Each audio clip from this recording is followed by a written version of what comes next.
औज़ुबिल्लाहिमिनश्शैतानिर्रजीम बिस्मिल्लाहिर्रहमानिर्रहीम अस्सलाम वालेकुम वरहमतुल्लाहि वबरकातुहू। आज की इस वीडियो के अंदर हमारा जो उन्वान है वो है आजिज़ी क्या है। हम यकीनन आजिज़ी को डिस्कस करेंगे, लेकिन उसके साथ ही हम उसी के इक्वल और पैरेलल एक और टर्म है जिसको हम प्राइड कहते हैं, फख्र कहते हैं, घमंड कहते हैं, गरूर कहते हैं, उसको भी हम डिस्कस करेंगे। ये दोनों टर्म्स जो हैं ये इक्वली और पैरेलल चलती हैं, लेकिन अपोजिट डायरेक्शन के अंदर चलती हैं।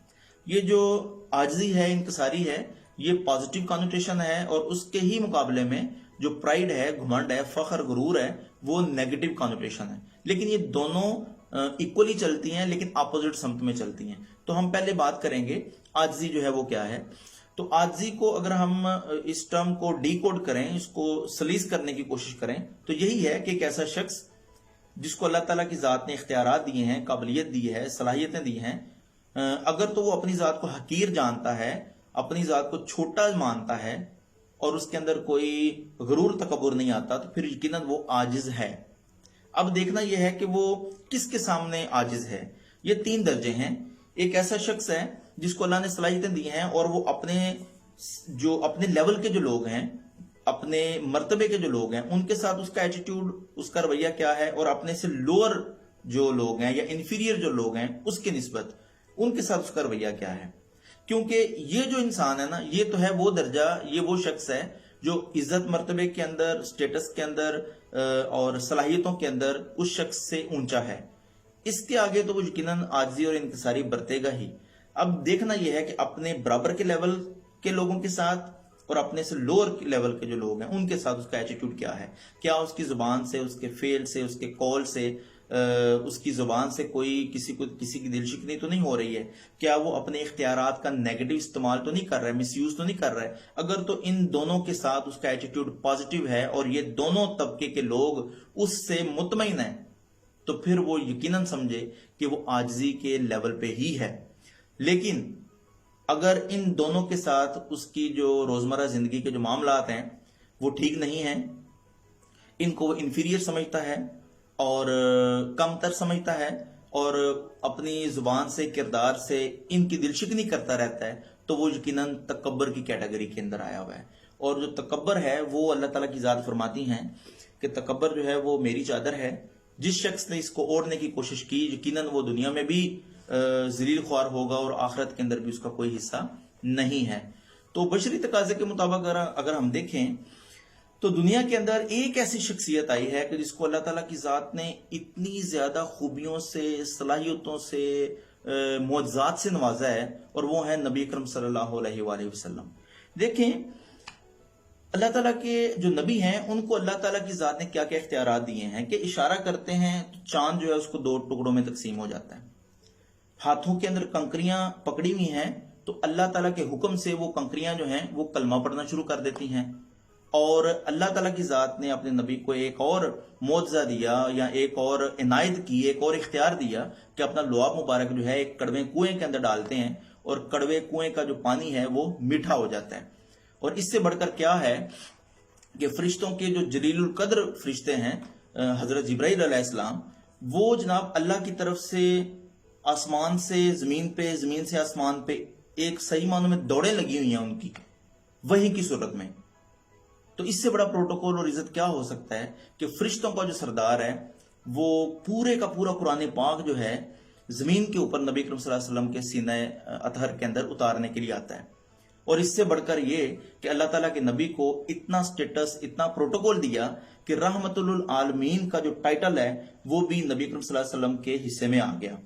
और यही नहीं, खातमुन नबिय्यीन जो है उसका टाइटल भी और इमामुल अंबिया का टाइटल भी, कि जिस वक्त जमीन से अल्लाह ताला की जात ने अपने नबी को अपने पास अर्श मौला पे बुलाया, तो वहां पे तमाम अंबिया के आगे खड़ा करके ये साबित कर दिया कि ऐ मेरे आखिरी नबी, तू ना सिर्फ आखिरी नबी है बल्कि इमामुल अंबिया भी है।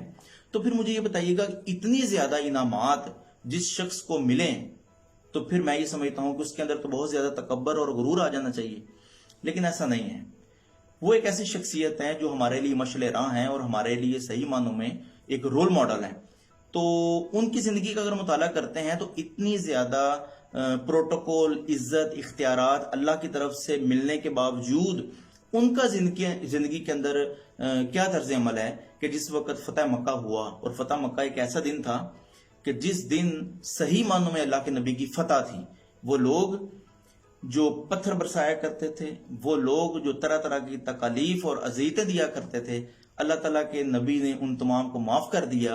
اور یہ والا دن جو ہے صحیح معنوں میں اللہ کے نبی کی ایک وکٹری کا دن تھا، ایک فتح کا دن تھا. تو اتنا بڑا انسان، اتنا بڑا پیغمبر، تمام صلاحیتیں، تمام قوتیں ہونے کے باوجود جس وقت فتح مکہ ہوا تو اپنی سواری پہ بیٹھے ہیں، تو مورخین لکھتے ہیں کہ اللہ کے نبی کی جو کمر ہے وہ کمان کی صورت میں تھی، ایسے جھکی ہوئی، اور سر مبارک جو ہے وہ یوں کر کے گود میں جیسے انسان کے اپنے سر لے لیتا ہے، اس طریقے سے یہ پوزیشن تھی نبی کریم صلی اللہ علیہ وسلم کی اپنی سواری کے اوپر. تو اس سے بڑی اور بہترین اعلیٰ عرفہ مثال کہاں مل سکتی ہے کہ نبی کریم صلی اللہ علیہ وسلم جو ہیں وہ اپنی عاجزی کے بام عروج پہ ہیں. تو پھر مجھے یہ بتائیے گا کہ آپ اور میں کیا حیثیت رکھتے ہیں؟ چھوٹی چھوٹی صلاحیتیں اگر اللہ کی ذات ہمیں دے دیتا ہے، عقل دے دیتا ہے، فہم ادراک دے دیتا ہے، کوئی عہدہ، کوئی پوسٹ، کوئی اختیارات دے دیتا ہے، تو ان کی کیا حیثیت ہے؟ تو ہم اگر اپنے اندر ان تمام چیزوں کو نیگیٹیولی اپنے اندر امپارٹ کر لیتے ہیں اور زمین کے اندر ایک دنیاوی خدا بن کے لوگوں کے ساتھ ٹریٹ کرتے ہیں، تو یقیناً ہم لوگ تکبر کی کیٹیگری میں آتے ہیں. تو ہمیں یہ جاننا ہے کہ ہمیں ہر لہجہ، ہر سٹیٹس کو اڈاپٹ کرتے ہوئے اپنے اندر عاجزی اور انکساری ضرور لے کے آنی چاہیے. کیونکہ دیکھیں اللہ تعالیٰ کی ذات فرماتی ہیں کہ تلک الایام نداولہ بین الناس، کہ یہ جو دن ہے نا یہ گھومتے پھرتے رہتے ہیں. کبھی زید کا دن ہوتا ہے، کبھی بکر کا دن ہوتا ہے. آج میرے پاس اختیارات ہیں، کل کلاں کو آپ کے پاس اختیارات ہوں گے. تو اختیارات کی مد میں، پروٹوکول کی مد میں، عقل کی مد میں اگر ہم اپنے اندر تکبر لے کے آتے ہیں تو یہ سمجھ لیں کہ اللہ تعالیٰ کی ذات کو کھلا چیلنج کرنے والی بات ہے. تو ایک اور یہاں پہ واقعہ کوٹ کروں گا کہ ایک بزرگ سے کسی نے پوچھا کہ بابا جی بتائیے گا کہ عروج کیا ہے اور زوال کیا ہے. تو اللہ تعالیٰ اس بابا جی نے فرمایا کہ بیٹا جس وقت پہاڑ پہ چڑھتے ہو تو تمہاری پوزیشن کیا ہوتی ہے؟ تو بندہ کہنے لگا جی ہم جب اوپر چڑھ رہے ہوتے ہیں تو ہماری گردن جھکی ہوتی ہے، کمر جو ہے وہ کمان کی صورت میں آگے کو جھکی ہوتی ہے، اور ہم زور لگا رہے ہوتے ہیں، اپنی ذات کو پش کر رہے ہوتے ہیں کہ ہم کلائمنگ اوور کر لیں، اس پہاڑی پہ چڑھ جائیں. تو بابا جی فرمانے لگے جس وقت اترتے ہو اس وقت کیا پوزیشن ہوتی ہے؟ تو بندہ کہتا ہے جی اس وقت تو ہماری جو کمر ہے وہ 90 کے اینگل پہ ہوتی ہے اور ہم اکڑے ہوتے ہیں، ہماری چھاتی بھی اکڑی ہوتی ہے. تو بابا جی نے بڑی خوبصورت بات کی کہ بیٹا یہی عروج ہے اور یہی زوال ہے، کہ جس وقت آپ دنیا کے اندر کسی شخص کو دیکھو کہ وہ عاجز ہے، سر نگوں ہے، صرف زبان سے عاجزی کا وہ اقلاپے نہ ملاتا رہے، بلکہ اس کے کردار کے اندر پتا چلے، اس کے گفتار کے اندر پتا چلے، اس کی باڈی لینگویج بتائے کہ یہ بندہ عاجز ہے، تو پھر سمجھ لو وہ اپنے عروج پہ جا رہا ہے. اور جس وقت کوئی دنیا میں شخص اپنی کوالٹیز کی بنیاد پہ اپنی گردن کے اندر سریا لیے ہوئے ہو اور اس کے مزاج کے اندر اکڑ آ جائے تو سمجھ لو وہ زوال کا شکار ہے. تو میں یہ سمجھتا ہوں کہ عاجزی جو ہے وہ انسان کو بام عروج پہ پہنچاتی ہے. اور کسی شاعر نے بھی تو بڑی خوبصورت بات کی ہے نا کہ جو عالی ظرف ہوتے ہیں ہمیشہ جھک کر ملتے ہیں، جو عالی ظرف ہوتے ہیں ہمیشہ جھک کر ملتے ہیں، سراہی سر نگوں ہو کر بھرا کرتی ہے پیمانہ. تو ہمیں عاجزی اختیار کرنی چاہیے. تمام اختیارات جو ہیں وہ اللہ تعالیٰ کی ذات کے ہیں، تمام کوالٹیز اللہ تعالیٰ کی دی ہوئی ہیں. بس مختصر زندگی کے اندر یہ ایک امتحان ہے. اگر میرے پاس پاور ہے تو میرا امتحان ہے، آپ کے پاس پاور ہے تو آپ کا امتحان ہے. Thank you so much.